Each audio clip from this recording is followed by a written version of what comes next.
Bismillahirrahmanirrahim. Assalamualaikum warahmatullahi wabarakatuh. Waalaikumsalam warahmatullahi wabarakatuh. Innal hamdalillah, segala puja dan puji milik siapa? Masih belum kompak. Sekali lagi, segala puja dan puji milik siapa? Allah. Gak usah melotot-melotot. Yusabbihu lahu ma fis samawati wal ardh. Semua apa yang sudah Allah ciptakan, yang ada di bumi, bahkan yang di langit, mereka semua bertasbih memuji Allah. Kalau yang di langit saja tahu diri, mau bertasbih, mau memuji Allah, pertanyaan saya, apa enggak malu kita yang cuma numpang di bumi ini tapi tidak mau bertasbih kepada Ilahi? Bujur? Bujur? Baru belajar.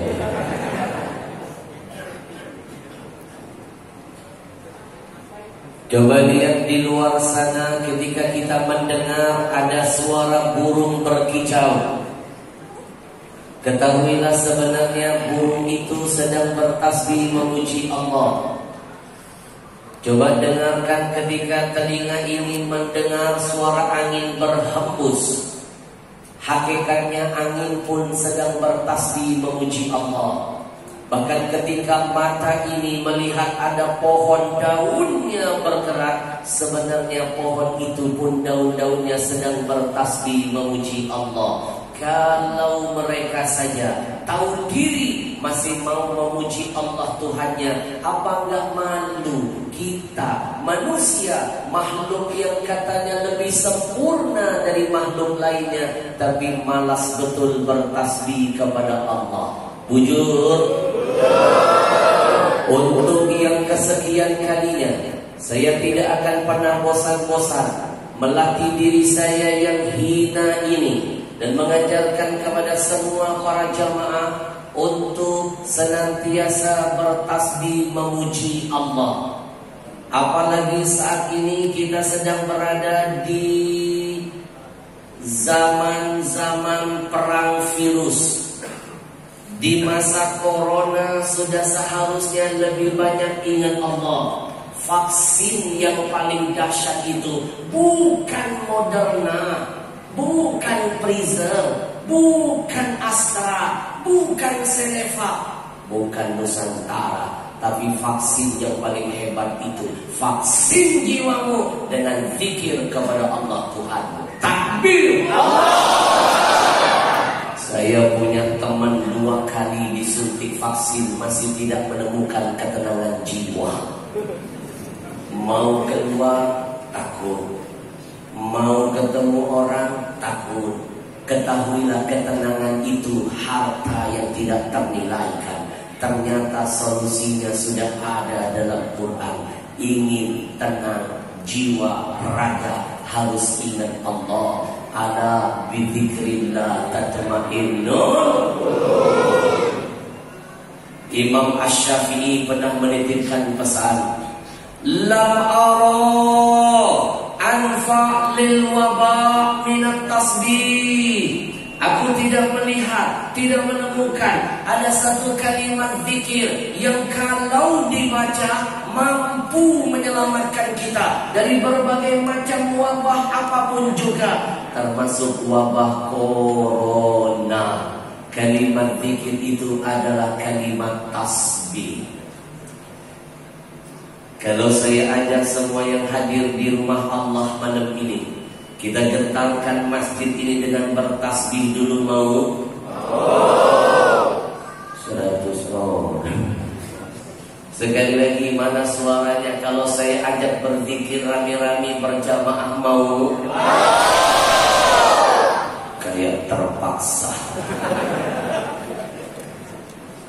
Habib Ahmad Al-Habsyi, kami sebenarnya mau mengajak zikir berjamaah, mau Habib. Tapi ada orang bilang katanya zikir berjamaah itu tidak ada di zaman Nabi. Bid'ah, bid'ah, bid'ah. Dan bid'ah itu tempatnya di neraka. Yang berzikir masuk neraka, yang mimpin zikir neraka paling dalam. Ini namanya bungun-bungun pintar.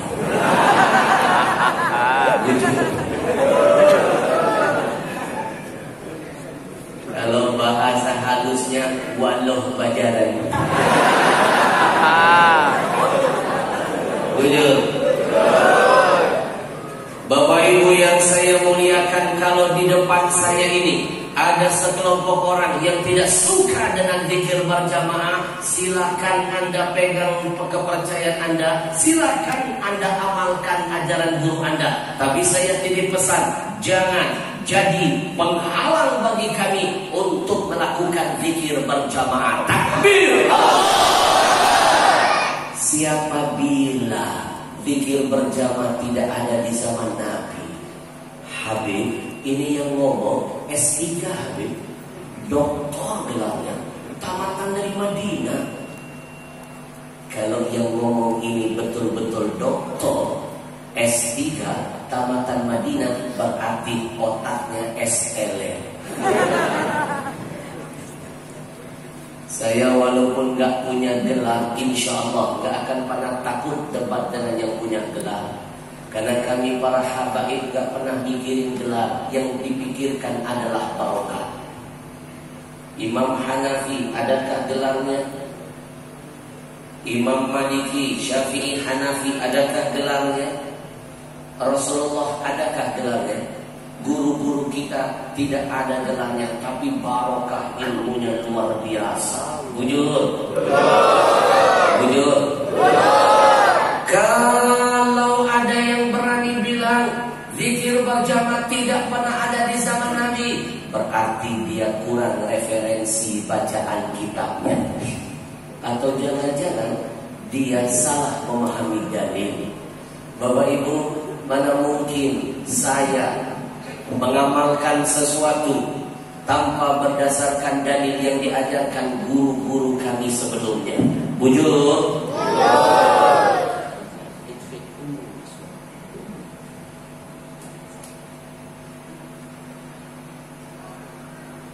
Siapa bilang zikir berjamaah itu tidak pernah ada di zaman Nabi? Kita buktikan faktanya. Bapak Ibu, Nabi pernah jadi imam, sahabat jadi makmum. Ketika Nabi mimpin sholat jadi imam, Nabi tentu membaca surah Al-Fatihah.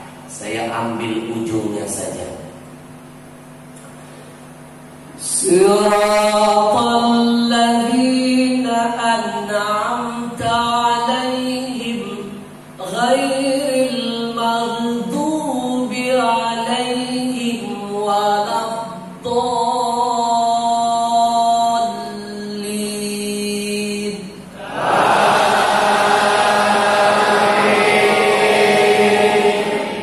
Bukankah amin itu adalah zikir?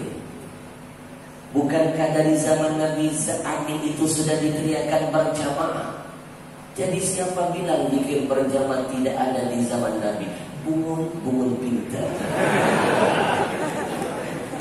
Bujur. Ada yang hadir malam ini berani mengatakan bahwa amin itu tidak termasuk zikir? Angkat tangannya, saya sudah siapkan dalilnya. Amin itu zikir.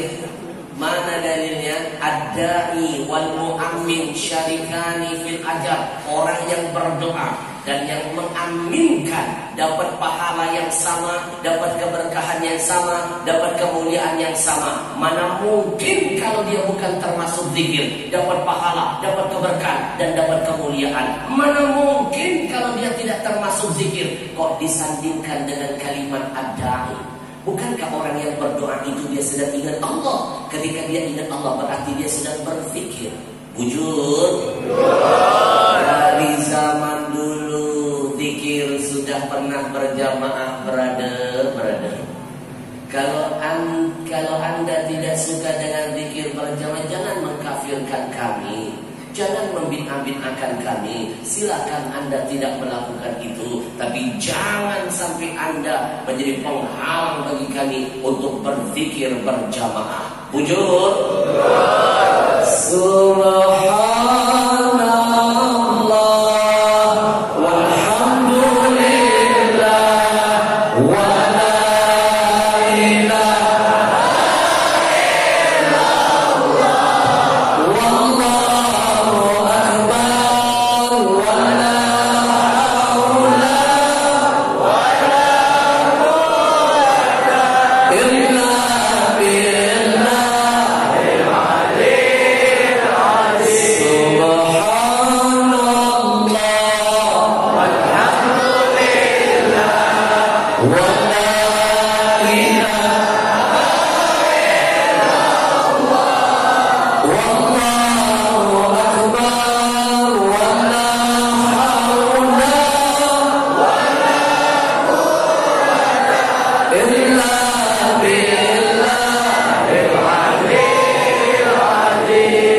Siapa bilang zikir berjamaah tidak ada di zaman Nabi? Kalau nggak cukup kita kasih satu jawaban, kita tambah jawaban kedua. Dulu Nabi pernah membawa para sahabat untuk menunaikan umroh dan haji. Dalam perjalanan umroh dan haji, Nabi baca talbiyah. Bukankah talbiyah itu zikir? Dan itu dibaca Nabi berjamaah. Sampai detik ini yang melaksanakan umroh dan haji talbiyahnya bersama-sama. Wujud. Labbaik Allahumma labbaik, labbaik la syarika laka labbaik, innal hamda wan ni'mata laka wal mulk la syarika lak. Labbaik Allahumma labbaik, labbaik la syarika laka labbaik, innal hamda wan ni'mata laka wal mulk la syarika lak. Siapa bilang zikir berjamaah tidak ada di zaman Nabi? Bungun bintang. Bujur. Bujur.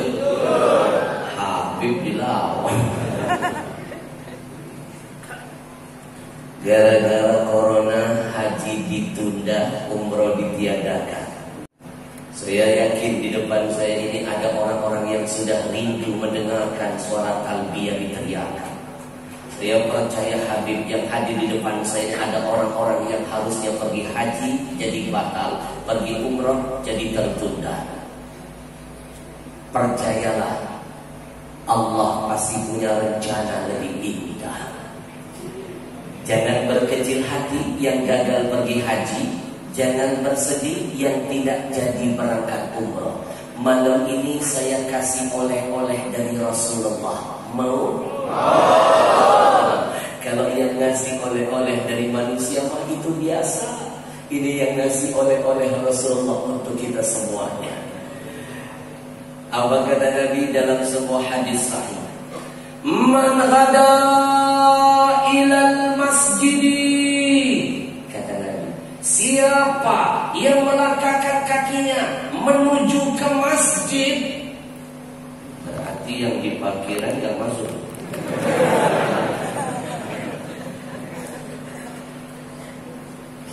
La yuridu, dia gak punya niat lain, illa kecuali ayyata'allama khairan aw ya'lamahu. Riwayat kedua, aw yu'allimahu. Dia gak punya niat lain, dia masuk ke masjid semata-mata ingin mempelajari ilmu Allah dan ingin mengajarkan ilmu Allah. Saya yang tausiah, Bapak Ibu yang mendengarkan ceramah saya yang mengajar, Bapak Ibu yang belajar, kita semua dapat kemuliaan dari Allah melalui lisan Nabi. Nabi janjikan keluar dari tempat ini, kata Nabi, kana lahu ka ajri haji rajin. Bagi mereka semua mendapatkan pahala bagaikan menunaikan ibadah haji. Taman hijjatuhu, kata Nabi, sempurna hajinya. Atau dengan kata lain, haji yang mabrur, haji yang makbul, haji yang pasti diterima. Bapak Ibu, murah meriah, nggak perlu ngantri puluhan tahun lamanya, nggak perlu ninggalin keluarga puluhan hari ke Saudi Arabia, nggak perlu keluar biaya ratusan juta. Cukup ketika mendengar ada kajian di masjid, langkahkan kaki, mantapkan niat, luangkan waktu, hadirkan hatinya ingin mencari ilmu Allah, maka keluar dari majelis itu dipastikan dapat pahala haji yang mabrur. Setiap hari, setiap minggu, setiap bulan kita bisa mendapatkan pahala haji yang pasti diterima. Belum tentu setahun sekali pergi ke Saudi. Kalaupun berangkat ke sana, belum tentu hajinya diterima. Karena kata guru saya, yang berangkat makin banyak, yang dapat titel mabrur yang makin langka. Bujur, bujur.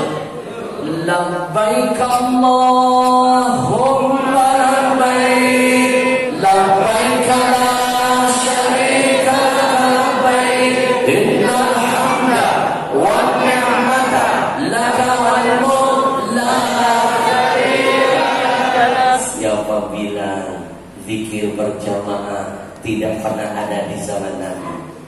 Gak cukup saya hadirkan dua dalil. Kita tambah ya dalil bonus buat mereka. Dalil bonus. Nabi pernah perang bersama sahabat melawan musuh-musuh Allah. Seringkali di atas kertas jumlah pasukan Nabi lebih sedikit dari jumlah lawan. Saya hadirkan contoh perang Badar. Jumlah pasukan Nabi cuma 300-an ahli, tapi jumlah lawan ribuan pasukannya. Yang namanya manusia, fitrahnya tidak bisa dihindari. Kalau lihat musuh badan yang lebih gede, pasti gemeter. Lihat lawan jumlahnya lebih banyak, pasti keder. Wujud Nabi cerdas, Nabi fatona. Nabi tidak ingin para mujahid ini belum perang sudah kalah mental. Nabi bakar semangat juang mereka dengan apa? Teriakan takbir dalam peperangan. Bukankah takbir itu adalah zikir? Wujud? Wujud.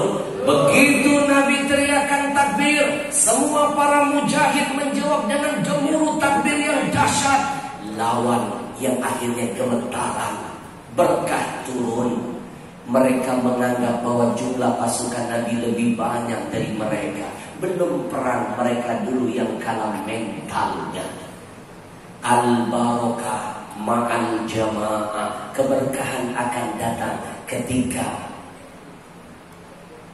kebersamaan dalam kebaikan. Apapun namanya, selama ada kebaikannya dan dilakukan secara bersama-sama, berkahnya beda ketika melakukan itu dalam kesendirian. Wujud? Saya buktikan, kita teriakan takbir, jawab yang kompas semuanya, kita akan merasakan gemuruh aurah dan berkah yang berbeda. Takbir! Lebih keras, takbir!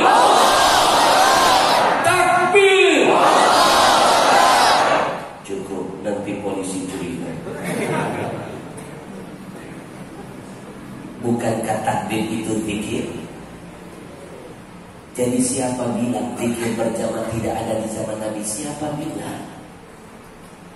Mohon maaf, Indonesia ini gak akan jadi NKRI. Demi Allah saya pastikan. Demi Allah, Indonesia tidak akan bisa jadi NKRI kalau bukan karena berkah zikir berjamaah.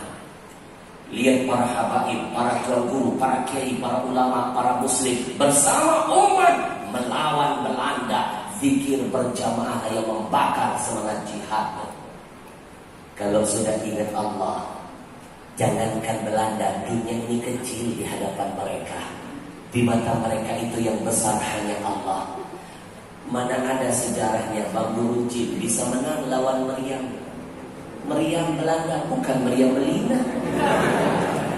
Bujur. Kalau bukan karena barokah zikir berjamaah.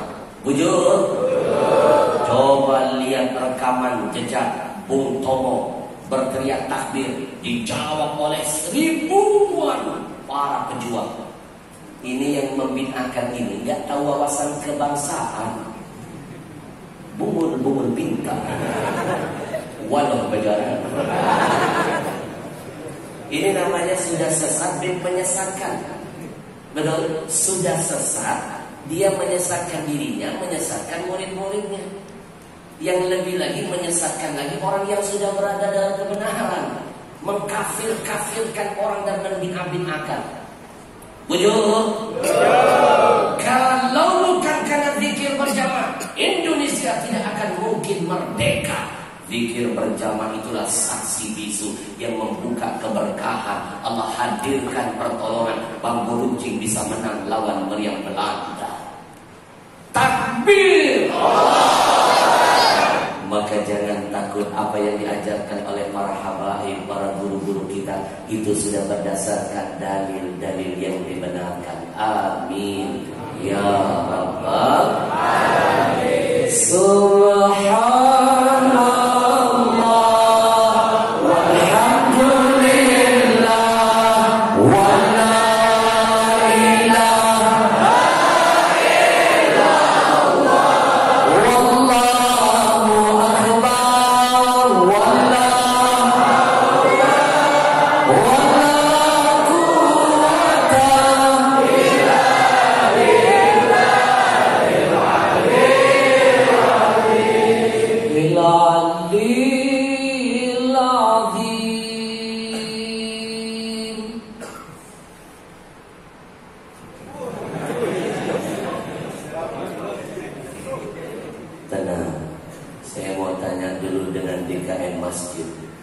Apakah di masjid ini penceramah nggak boleh lihat jam tangan?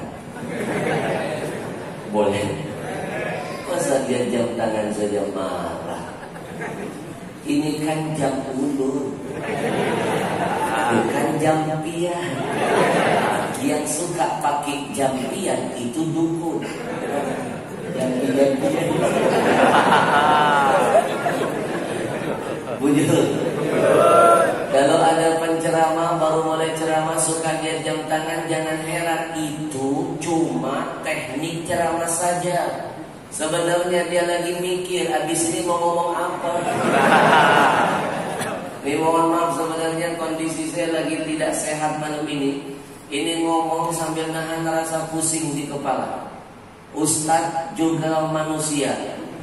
Tadi kecapean pulang dari 5 jam tadi.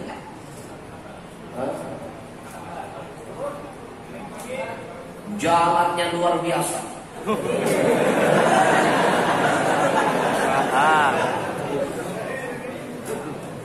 Ini saya ngomong ini sambil menahan migrain, pusing sebelah. Maka mohon maaf, malam ini saya cuma lihat antum setengah penampakan.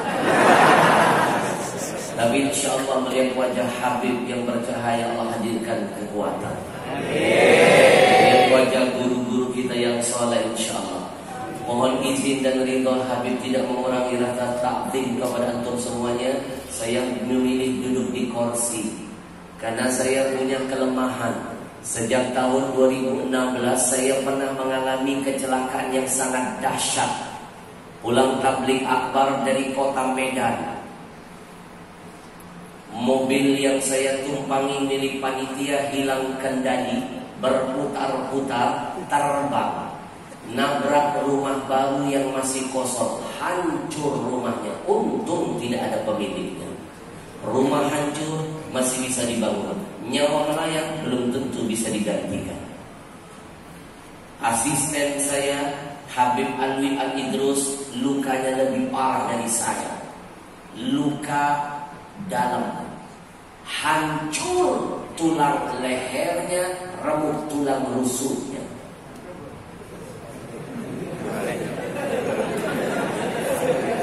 Sekali lagi saya ulang. Habib Alwi Al-Idrus, asisten saya, duduk persis di samping kanan saya. Lukanya lebih parah, luka dalam. Hancur tulang lehernya, remuk tulang rusuknya. Ada yang jawab? Ya. Yang ceramah siapa? Alhamdulillah. Masalah kecil berada, nggak usah dibesar-besar. Bujur.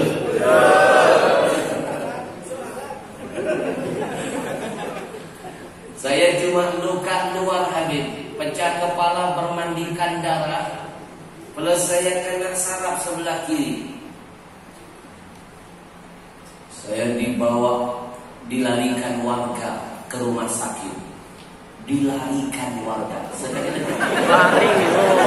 Sudah sakit dibawa lari.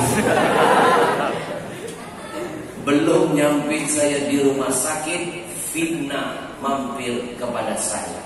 Beredarlah berita-berita hoax yang ditebar oleh media-media kafir. Hoax, bahasa kerennya hoax. Kemarin ada Nini bingung nanya, Habib yang benar yang mana? Saya bilang buat Nini gak usah banyak pikir. Banyak nanya. Apa isi beritanya? Tabrak rumah warga hingga hancur, Habib Al-Habsyi kabur. Padahal saya bukan kabur, saya dibawa kabur. Dilarikan ke rumah sakit, harus dilakukan pertolongan pertama, tapi saya malah difitnah. Tapi alhamdulillah, saya sudah belajar teori ujian dari guru saya. Kata guru saya, teori ujian itu satu, selalu datang dari orang terdekat dalam hidup kita. Kam min qarib ba'id, berapa banyak yang dekat terasa jauh. Wa kam min ba'id qarib, yang jauh terasa dekat. Ada kalanya akan diuji dengan tingkah laku anak-anak kita. Belajarlah dari Nabi Nuh alaihissalam. Ada kalanya diuji dengan tingkah laku orang yang kita tuakan dalam hidup kita. Belajarlah dari Nabi Ibrahim dan Azar. Ada kalanya akan diuji dengan tingkah laku saudara-saudara kandungnya. Belajarlah dari Nabi Yusuf alaihissalam. Ada kalanya akan diuji dengan pasangan hidupnya. Maka belajarlah dari Nabi Ayub alaihissalam. Ada kalanya akan diuji dengan tingkah laku paman-pamannya. Maka belajarlah dari Nabi kita Muhammad sallallahu alaihi wasallam. Yang ujian kedua selalu datang di saat kita tidak siap. Kalau siap bukan ujian, nyontek namanya. Bapak Ibu pasti pernah merasakan lagi ngantuk di rumah, ada yang mau bertamu. Itu ujiannya. Lagi gak punya duit, ada yang mau ngutang. Lagi sakit gigi, ada teman mau curhat. Saya pun pernah merasakan itu Habib. Ujian datang di saat saya tidak siap. Belum nyampe ke rumah sakit, saya sudah difitnah, dituduh kabur. Ujian berikutnya datang tidak siap. Nyampai ke rumah sakit, harusnya saya dijahit luka di alis. Ternyata kalau sobek alis, darahnya luar biasa kencang. Makanya orang kalau dalam dunia pertinjuan, targetnya harus memukul alis dulu. Kalau sudah alis sobek, biasanya lawan mudah dikalahkan. Karena dia sudah tidak konsentrasi, darah akan memuncul. Saya sobek di alis, mau tidak mau hari itu harus dijahit. Begitu dibaringkan di kamar rumah sakit, ujian kedua datang di saat saya tidak siap. Ternyata yang akan menjahit luka sobek di mata saya adalah seorang perawat muda. Cantik pula. Tapi bukan ini ujiannya. Kalau yang muda-muda masih biasa. Ujiannya tahu di mana? Ternyata yang mau menjahit luka saya memang perawat muda, cantik, tapi dia baru tugas di sana. Dia kaget, shock. Ternyata yang akan dijahit ini adalah salah seorang idolanya. Bapak Ibu kebayang nggak kalau kita ketemu idola, gemetar kan?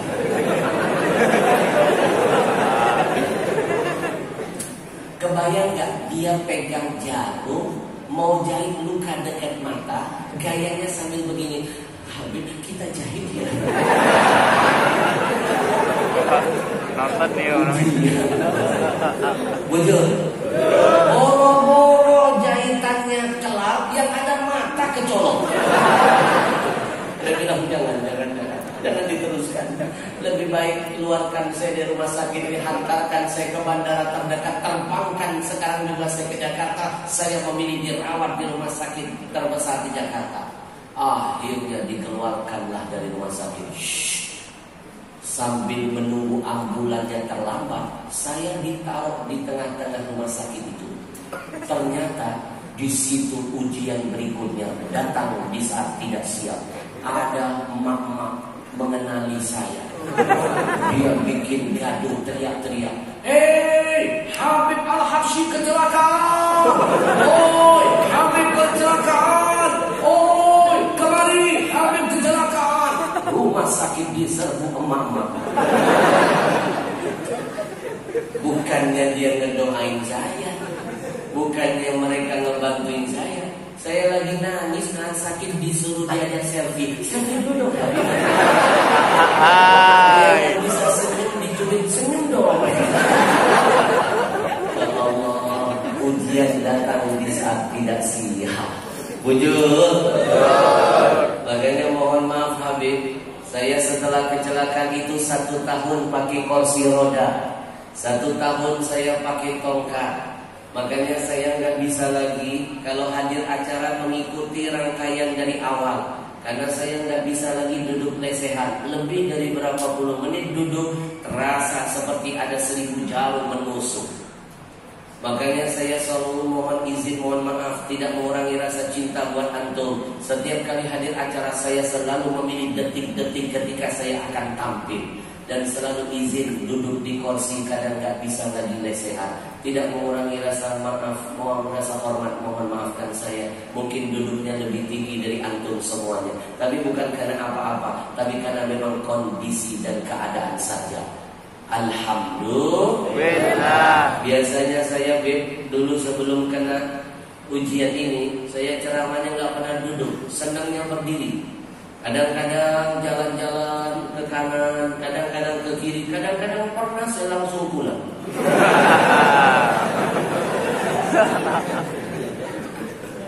Hadirin yang dimuliakan Allah, izinkan saya mengajak semuanya. Kalau tadi kita sudah memuji siapa? Allah. Memuji siapa? Allah. Malam ini keberkahan akan terus ditambah Allah manakala kita memuji orang yang sudah dipuji oleh Allah. Siapa lagi kalau bukan Nabi kita Muhammad sallallahu alaihi wasallam. Allahumma shalli alaihi. Kalau saya dipuji manusia, mungkin yang memuji saya rambut matanya, atau jangan-jangan belum Allah nampakkan kejelekan pada diri saya.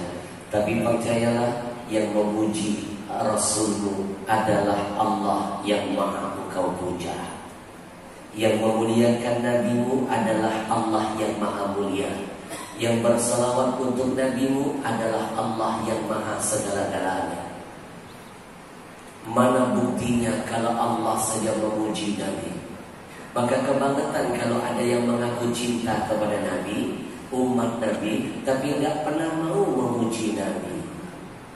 Yang lebih kebangetan, lihat orang muji-muji Nabi dibilang bid'ah, bungul-bungul bid'ah.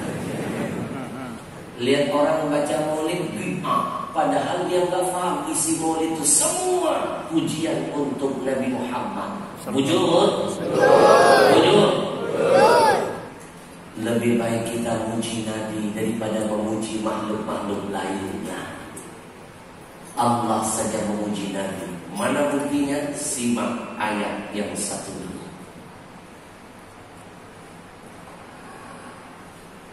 Yang memuji adalah Allah. Yang dipuji adalah Nabi Muhammad. Mana ayatnya? Simak. Kedengaran. Teknik menutupi kekurangan diri. Sebenarnya saya lagi nggak pede malam ini. Apalagi tadi saya dengar tim nasyid suaranya merdu, qoriknya suaranya indah. Saya jadi tidak percaya diri. Mohon maaf, Ustaz juga manusia, terlalu padat jadwalnya. Malam ini tabligh akbar saya titik yang ke-5. Ada 40 titik saya akan safari dakwah di Kalteng ini. Yang namanya manusia makin capek, kurang istirahat, banyak ngomong, suara pasti jadi korbannya. Anak-anakku, apalagi Ramadan. Kalian mau tahu jadwal Ramadan saya? Saya saking sibuknya Ramadan, saya nggak makan siang. Sama. Mikir. Anak-anakku tercinta, kalian Ramadan puasa nggak? Pinter. Jujur, puasanya 1 hari apa setengah hari? 1 hari. Orang di mana-mana Ramadan puasanya 1 bulan. Kenapa biar 1 hari? Ada yang gak waras. Allah memuji Nabi Muhammad. Wa innaka la'ala khuluqin azim. Allah. Saya paling anti kalau ada jamaah pengajian diajak masuk syurga lemas.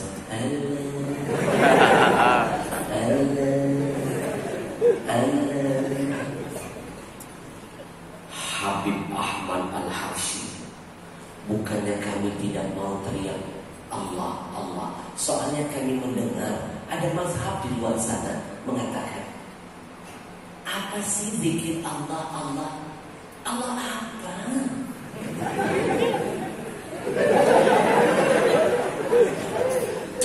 Gak ada dalilnya.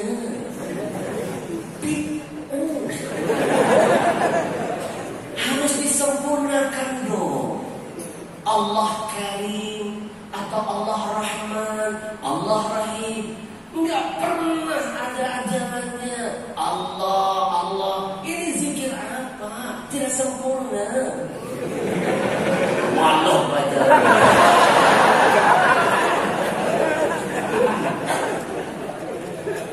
Bilang aja, inti ngajinya nggak tuntas. Jadi jangan bilangin kita nggak sempurna. Bapak Ibu, pada begini perlu dijawab tidak? Ya. Ini soalnya ada rekaman YouTube-nya nih, saya dapat dari murid saya nih yang ngomong doktor S3, doktor.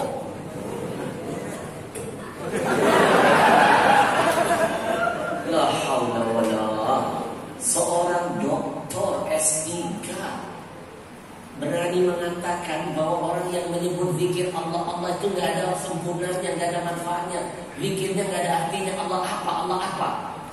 Berarti dia nggak paham. Ada hadis riwayat Muslim. Jangan pernah meremehkan orang-orang yang menyebut kalimat Allah, Allah. Jangan pernah anggap remeh. Kalimat itulah yang menghentikan, yang menunda kiamat. Tidak Allah jadi turunkan buat negeri ini, buat dunia ini. Mana dalil sahihnya? Saya hadirkan hadis riwayat Muslim.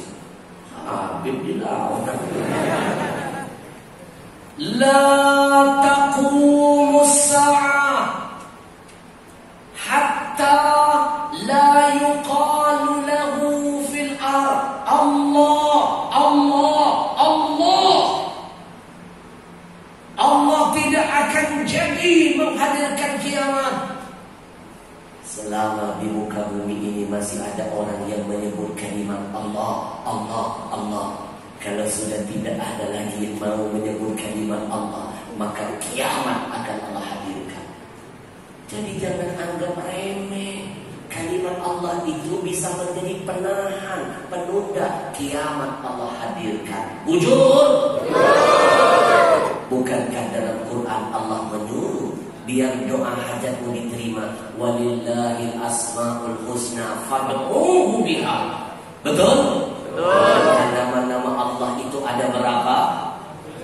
Yang pertama apa? Ya Allah. Bapak Ibu, saya ingin bikin Bapak Ibu semuanya makin cerdas. Jangan mau dibodohi oleh mazhab-mazhab yang mencari kepentingan sendiri, merasa dia paling hebat, tidak mau menghargai pendapat orang lain, apalagi kadang-kadang pendapatnya salah. Saya mau tanya, mana yang lebih mulia, sifatnya Allah atau zatnya Allah? Yang kompak, sifatnya Allah atau zatnya Allah? Rahman, Rahim, dan lain sebagainya itu sifat Allah. Tapi lafaz Allah itu zatnya. Ini lebih dahsyat daripada sifatnya. Jadi kalau ada orang yang menganggap enteng dan meremehkan orang berzikir Allah, Allah dibilang tidak sempurna, bid'ah, tidak ada dalilnya, berarti ini awal sebuah kebodohan. Maka sekali lagi saya ulangi ayatnya. Kalau tangan saya teriak, kalau tangan saya begini, teriakkanlah Allah sekeras-kerasnya. Siap? Siap. Awas lu. Kalimat antum itulah yang akan menunda datangnya kiamat. Coba mikir waras, kalau kiamat saja bisa ditunda karena banyak orang yang menyebut Allah, apalagi musibah dan bencana, apalagi malapetaka. Tadi sebelum saya masuk ke kota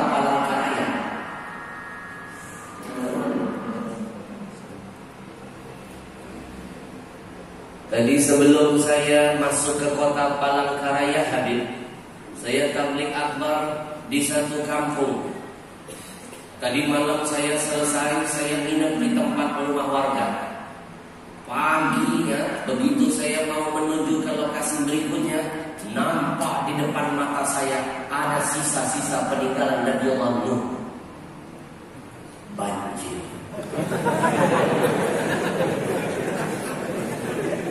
Ternyata Kalteng masih menyimpan sisa-sisa Nabi Nuh.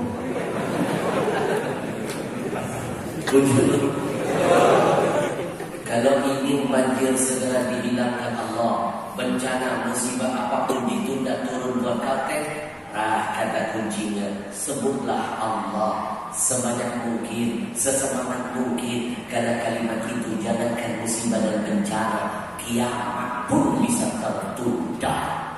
Wujud. Saya ulangi ayatnya.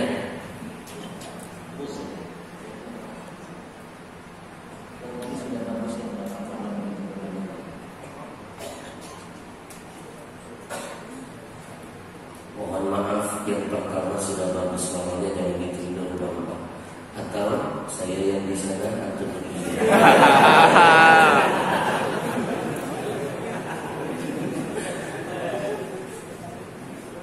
Saya ulangi ayatnya. Teriakanlah Allah sekeras-kerasnya, biar bencana musibah Allah tunda turun untuk kita. Wa innaka la'ala khuluqin azim.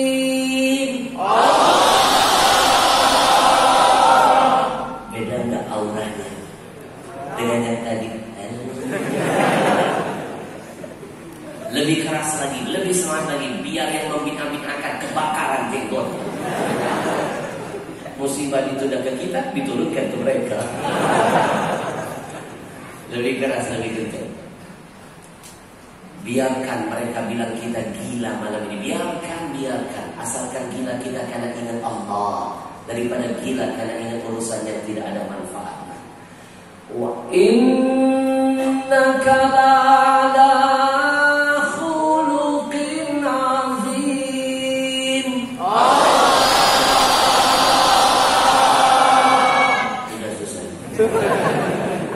dapat hadiah dari kami, Quran plus tanda tangan asli dari kami.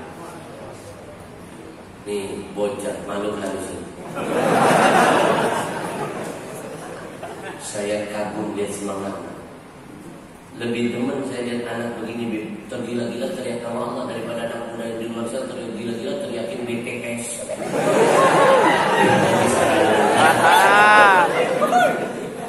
Dapat hadiah.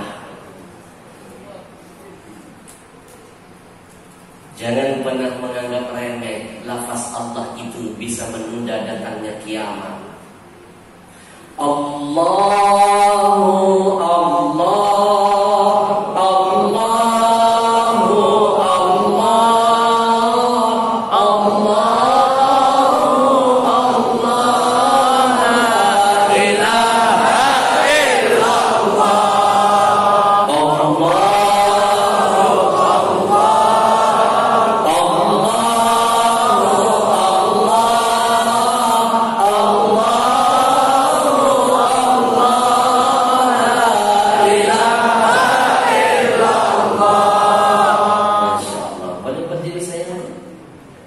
Namamu siapa?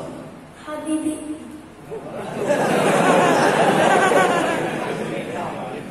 Namamu keren, Habibi. Itu nama pendek. Nama panjangmu siapa sayangku? Ahmad Habibi Syarbani. Kenapa Habib harus tanya panjang pendek? Karena Habib tidak mau lagi diprank oleh orang-orang seperti kamu. Ada anak seperti kamu pernah prank Habib. Habib tanya namamu siapa? Dia balik tanya, Habib mau yang panjang apa yang pendek? Mohon maaf, zaman kita dulu ada nggak anak berani nge-prank orang tua? Mana ada? Tapi sekarang prank malah jadi tren. Orang lebih tua di prank. Anak sekarang berani loh ngerjain orang tua. Zaman kita nggak berani. Bujur. Kejadiannya di Jakarta, Habib, tepat hari Kartini, seorang anak nge-prank ibunya. Ketika ibunya bertanya, "Nak, kamu tahu siapa Kartini?" "Gak tahu, Mama." "Kalau gak tahu baca sejarah dong." "Gak mau." Sekarang gantian, "Mama tahu siapa Kartina?" "Mama gak tahu." "Makanya sering-sering dong baca WA Papa."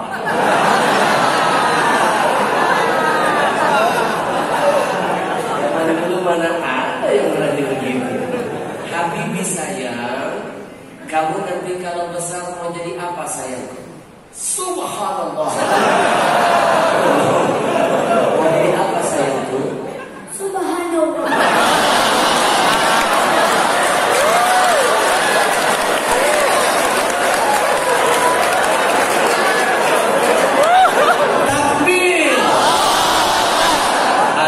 Banyak yang sayang dan cinta mendoakan Habib, tapi mereka banyak yang penasaran. Mau tahu apa? Ternyata subhanallah, benar-benar dia menyerahkan urusan untuk Allah. Masya Allah. Habibi hafal doa makannya? Hafal doa. Masa badan begini tuh? Coba, Habib mau dengerin doa makan apa saya? Allahumma barakana bima razaqana wa qina adzabannar. Kelihatan lapar banget. Tapi lupa bismillahnya. Itu doa apa saya? Mau makan. Habib kasih Habibi hadiah tambahan. Maukah? Asal Habibi kasih tahu Habib apa doa nambah makan.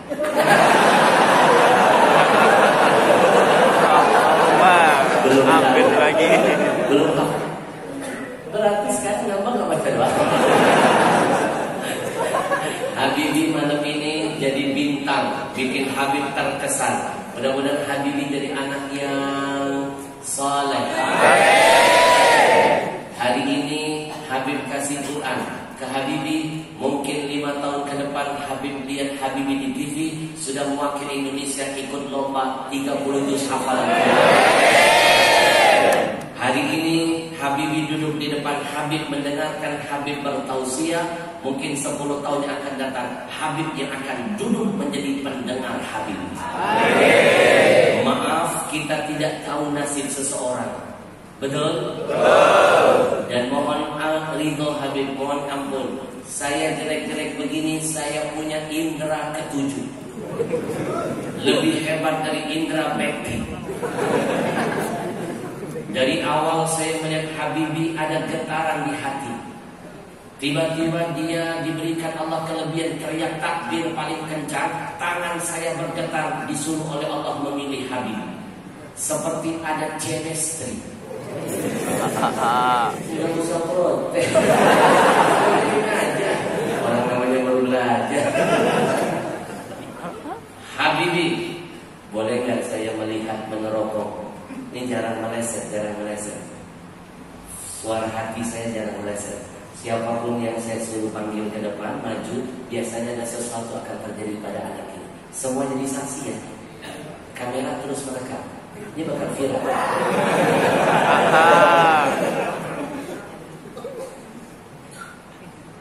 10 tahun yang akan datang. Ini jarang meleset, jarang meleset. Terus merekam viral. 10 tahun yang akan datang, dia akan jadi lebih besar.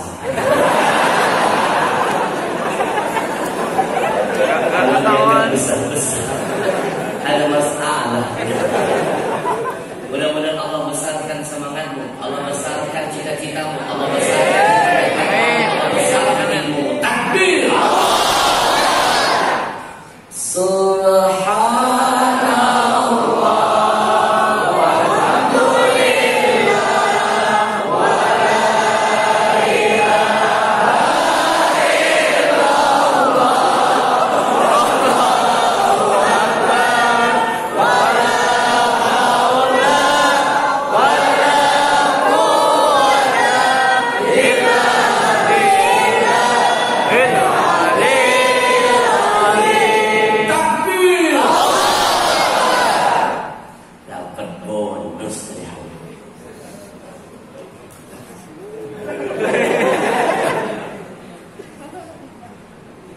Habibi saya, uang berapakah ini? 100. Kiamat sudah dekat.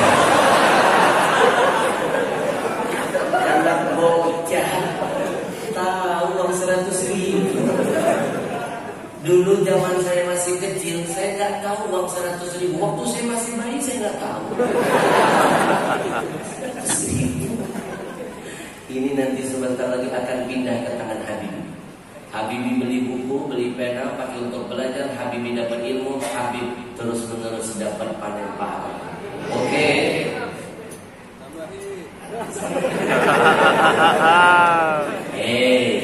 Lebih baik nyawer urusan kebaikan daripada nyawer biduan. Dengerin dulu. 100.000 kita keluarin nyawer biduan, bisa jadi 1 juta di kantong, dicabut keberkahan. Daripada ngasih 100.000 biduan, lebih baik 100.000 ngasih anak istri berkah. Sedekah untuk keluarga itu pahalanya berlipat ganda. Daripada ngasih urusan ahli maksiat, lebih baik 100.000 ngalir untuk urusan kebaikan. Nih, ngasih anak yang berani dalam kebaikan, ngasih anak-anak yang semangat dalam pengetahuan. Pengajian duduk paling depan, berkah ngasih mereka 1. Saya yakin, saya ngasih 1 ini Allah ganti 10 kali lipat, karena Allah yang melainkan. Man ja'a bil hasanah falahu asyru amsalihha. Kata Allah, 1 kamu keluarkan di jalanku, 10 aku ganti untukmu. Maka hari ini saya yakin 100.000 saya kasih Habibi, 100.000 saya kasih Habibi, 1 juta panitia ganti.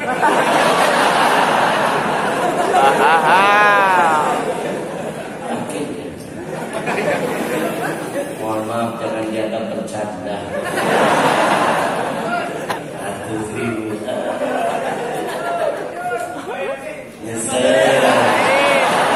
Nyesel, teman-temanmu nyesel, nggak mau duduk depan, nyesel. Makanya kalau ada pengajian duduk depan.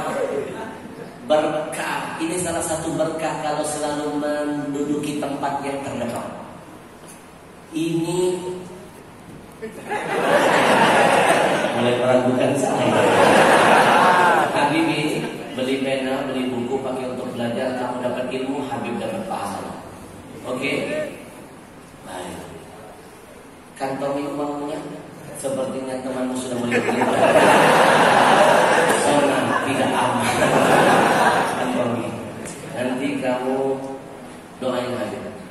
jadi anak soleh. No tawuran, jangan tawuran, jangan kebut-kebutan, jangan narkoba, jangan bikin susah warga, jangan bikin susah orang tua. Tidak ada keberkahan dalam kedurhakaan. Keberkahan itu hanya ada dalam kebaktian. Barakallahu fiik. Ada pesan terakhir.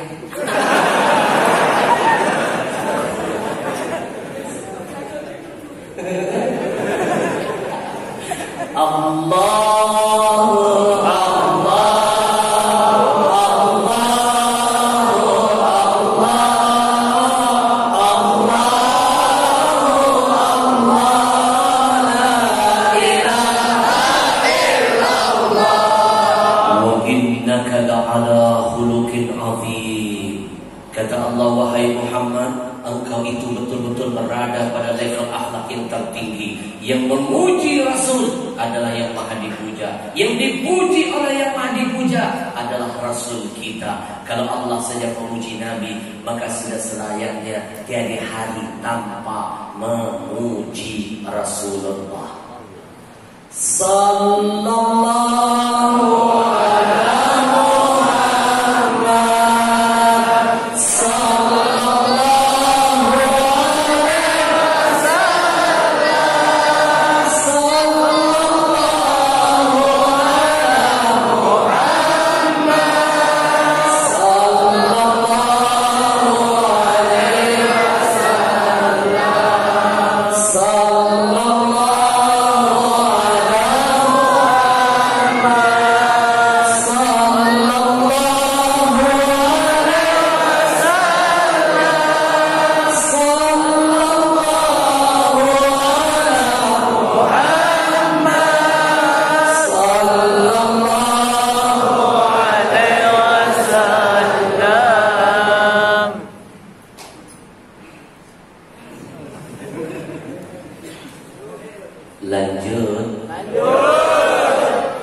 Izinkan saya menghantarkan penghormatan yang terindah dan termulia.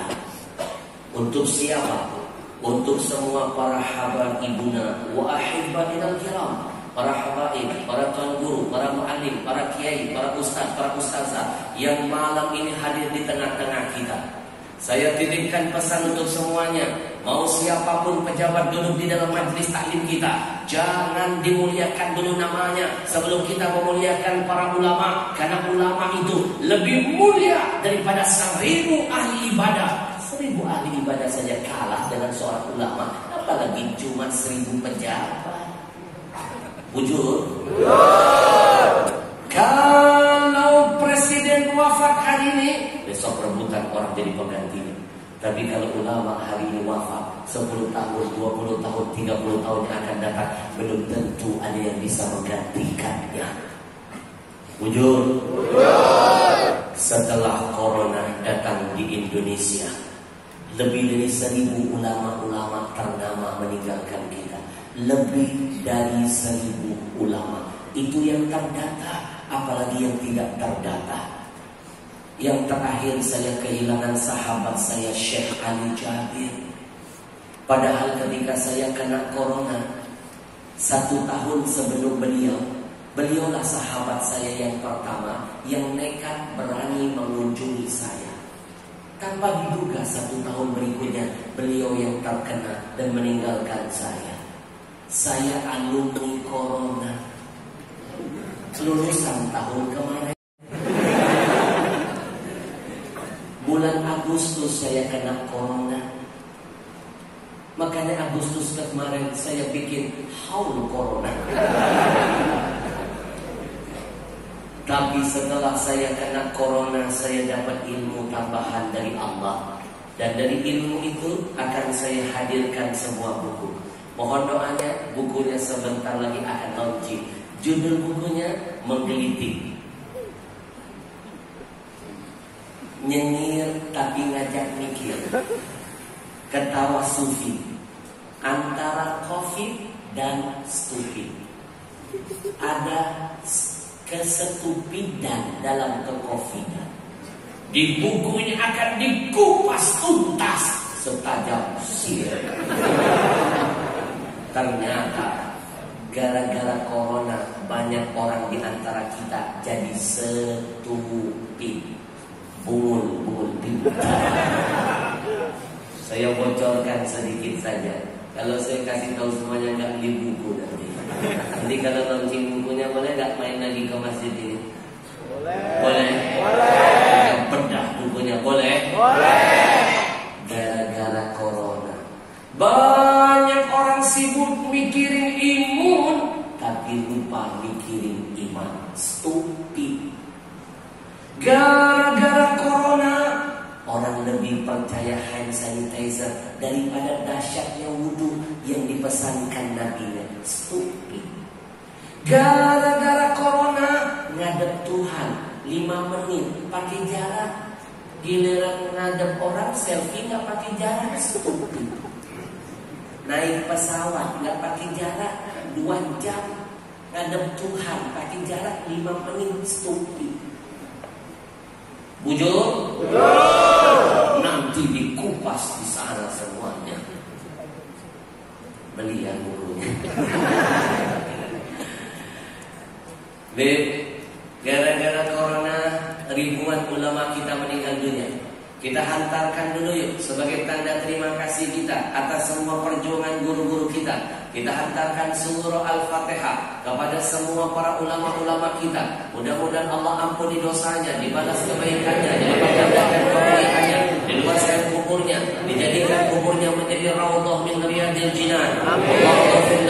Allahumma lahum warhamhum wa'afihim wa'fu anhum. Lahumul Fatihah.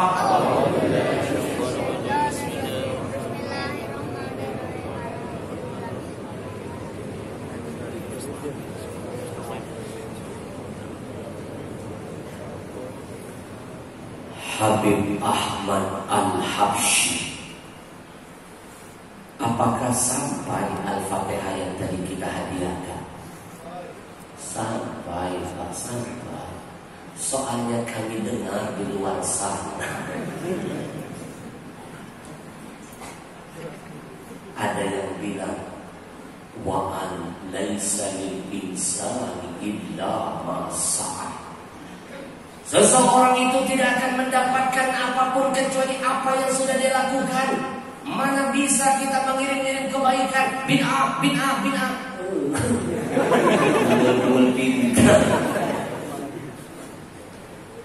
Haram.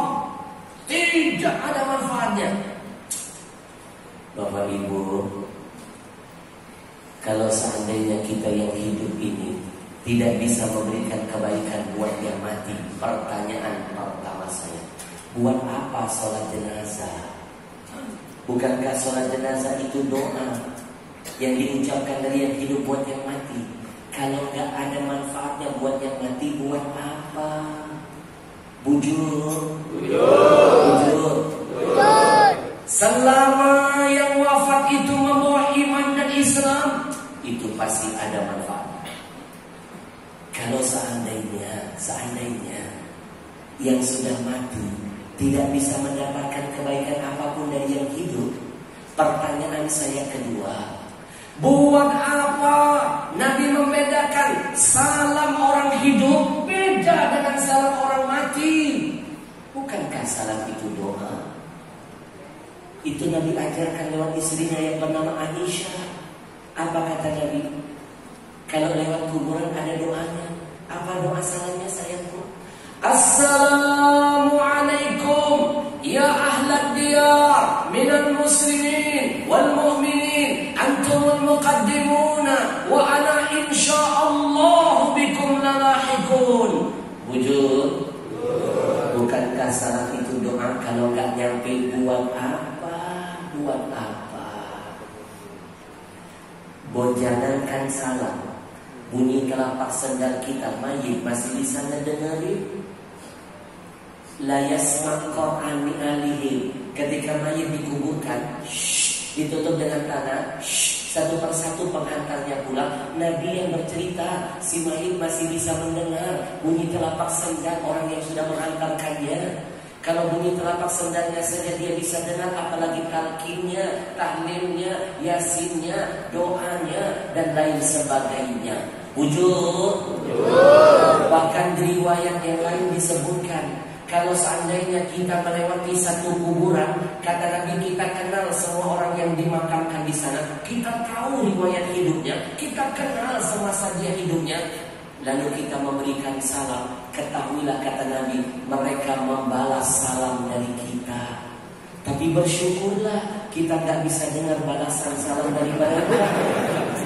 Bayangkan kalau seandainya kita bisa mendengar salam balasan dari mereka.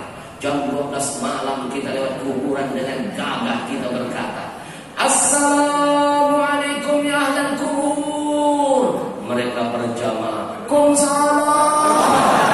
Maka kita akan jadi jenazah berikutnya. Wujud. Bapak Ibu, kalau seandainya tidak ada manfaatnya antara orang hidup dengan yang mati, tidak bisa memberikan manfaat, pertanyaan berikutnya. Nih, saya ngajak mikir waras. Dengerin. Buat apa Nabi menyuruh seorang wanita yang ketika curhat dengan Nabi, Inna ummi qad tuwfiyat ya Rasul, ibuku telah meninggal dunia, ibuku belum haji. Kata Nabi, hajikan dia, hajikan dia, hajikan. Kalau nggak nyampe, nggak ada manfaatnya, buat apa? Bujur.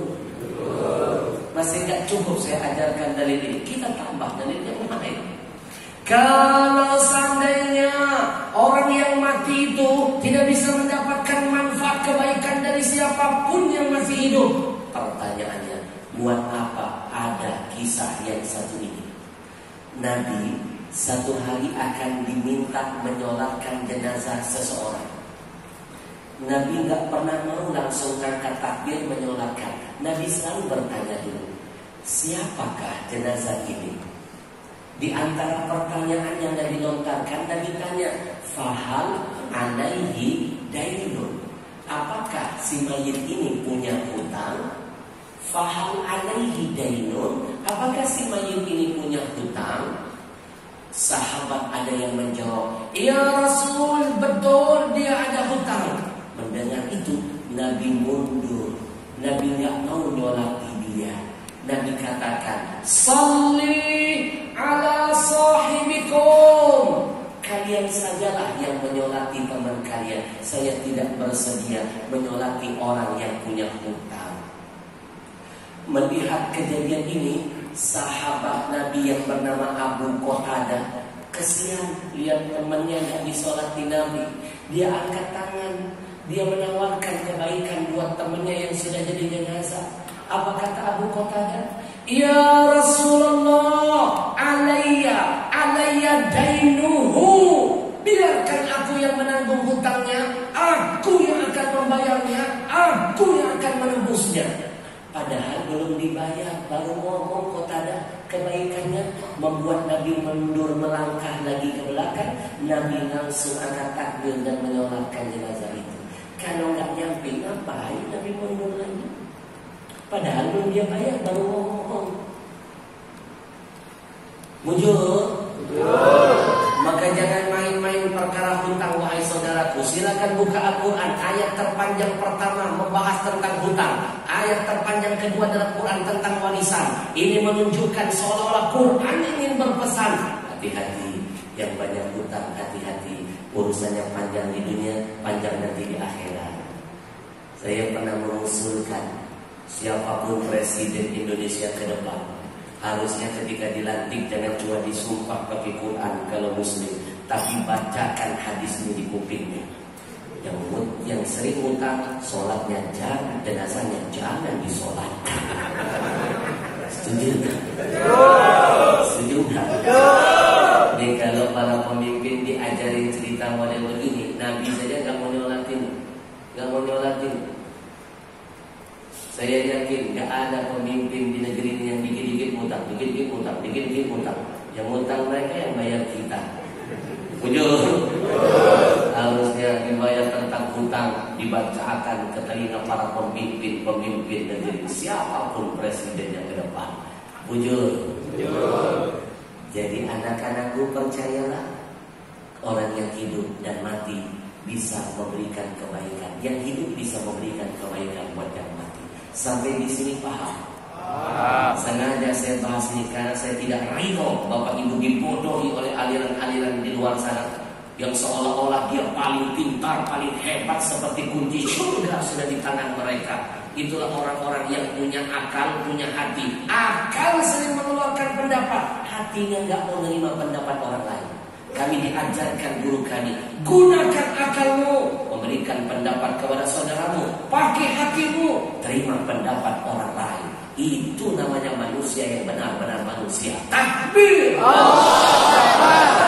Jangankan kita manusia, makhluk yang lebih sempurna dari makhluk lain, bisa memberikan manfaat buat yang mati. Pohon kurma saja bisa memberikan manfaat buat yang mati. Mana riwayatnya? Saya hadirkan riwayatnya. Satu hari Nabi pernah lewat kuburan. Langkah Nabi terhenti ketika melihat ada dua kuburan. Nabi langsung terdiam, mengambil pelepah kurma. Nabi belah dua pelepah kurma itu. Yang satu Nabi tancapkan di kuburan pertama, yang kedua Nabi tancapkan di kuburan kedua. Melihat itu para sahabat bertanya, "Ma sana'ta ya Rasulullah?" Ya Rasul, apa yang sedang kau lakukan ya Rasul? Nabi menjawab, "Saya kasihan lihat dua mayit ini, la yu'adzabani." Mereka berdua lagi diazab Allah di dalam kuburnya. Padahal bukan karena dosa besar loh, kata Nabi. Dosa kecil. Yang pertama, karena dia sering namimah. Jenazah pertama sering ngadu domba. Jenazah kedua, urusan istinjaknya gak bersih. Nih bocah dengerin ya, hati-hati loh.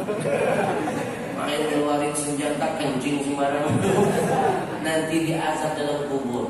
Ini anak-anak sekarang ini parah loh Pak. Bukan cuma kencing sembarangan, dia main tembak-tembakan. Saya pernah nampak itu dua anak kecil main serang-serangan pipis. Luar biasa anak. Hati-hati, nggak bersih urusan istinja, diazab dalam kubur. Makanya kalau kita istinja, kalau kita pipis, duduk agak berderet. Ditekan, karena boleh jadi masih ada sisa-sisa yang tertahan. Bujur. Nabi ambil pelepah kurma, Nabi tancapkan. Nabi kasih jawaban, la'allahu ayyukhaffifa anhuma malam yaibasa. Selama pelepah kurma ini masih basah, tidak kering, maksudnya masih hidup, gak mati, dia akan meminta istighfar dari Allah buat mayit. Kata ulama, dari mana istighfar itu? Pohon kan bertasbih. Bukankah tasbihnya itu adalah sedekah bagi mayit? Kalau pohon saja bisa ngasih kebaikan, ini tiba-tiba di luar sana ada yang salah memahami ayat Allah, memahami ayat secara tekstual, salah memahami, gagal paham. Dia bilang gak sampai bungun-bungun pintar. Bujur. Itulah dalilnya kuburan boleh dikasih tumbuhan. Afdolnya kasih tumbuhan seperti pohon kurma. Karena kita nggak bisa nyari pohon kurma, maka dikiaskanlah tanaman.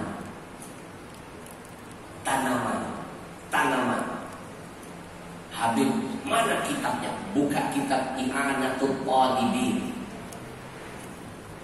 Disunnahkan malahan menaruh kuburan itu dengan tanaman. Habib Ahmad Al-Habsyi, kepalangan sekalian bertanya, di luar sana ada yang mengatakan bid'ah menyiram kuburan. Apa itu para habaib nyiram kuburan? Tidak ada di zaman Nabi, tidak ada bukunya. Nabi tidak pernah melakukan nyiram kuburan, tidak pernah. Bid'ah, haram. Mana bukunya? Ini yang ngomong doktor S3. Dia bilang gak ada bukunya. Di mobil saya ada bukunya. Nanti beli buku judulnya Nihayatuz Zain. Sekali lagi judul bukunya Nihayatuz Zain. Karya siapa? Imam An-Nawawi. Halaman 150. Siapa dia, siapa gurunya, siapa Imam Nawawi. Di buku itu disebutkan wayandubu rasyal qabr, disunnahkan menyiram kuburan, memercik-mercikkan dengan air. Disunnahkan, bahkan disunnahkan bima'in baridin, dengan air dingin. Wala baksa biqalilin bima'il warad, enggak apa-apa menyiramkan kuburan dengan air kembang. Kenapa? Li'annal malaika tuhibbu raihatat thayyibah. Malaikat paling demen, paling suka lihat bau-bau yang harum. Bujur. Dia bilang gak ada bukunya, saya hadirkan bukunya lengkap dengan halamannya. Kalau dia bilang Nabi gak pernah melakukan, saya tambah hadis sahihnya. Rasyal qabr Ibrahim ibnahu. Nabi pernah ziarah ke makam anaknya yang bernama Ibrahim. Nabi memercikkan air di kuburannya. Dan bukan cuma itu, Nabi mengumpulkan butiran-butiran batu, menunjukkan, menandai kuburan anaknya. Inilah dalilnya kuburan boleh dikasih tanda batu nisan. Ini dalilnya kita boleh menyiram, membasahi kuburan. Dia bilang Nabi gak pernah. Bungun-bungun bintang. Kalau Anda tidak mau mengamalkan, silakan. Tapi jangan mengkafirkan orang-orang yang melakukan. Kami hargai pendapat Anda, belajarlah menghargai pendapat kami. Betul? Sallallahu ala Muhammad, sallallahu alaihi wasallam, sallallahu ala Muhammad, sallallahu alaihi wasallam. Guru-guru kita yang masih hidup, mudah-mudahan Allah sehatkan badannya, panjangkan umurnya, kuatkan imannya, jaga semangat istiqamahnya, dilindungi Allah dari berbagai macam fitnah dunia. Amin ya Rabbal alamin. Izinkan saya berterima kasih juga kepada segenap keluarga besar Masjid Al-Muhibbin. Yang bangun mana? Yang punya masjid?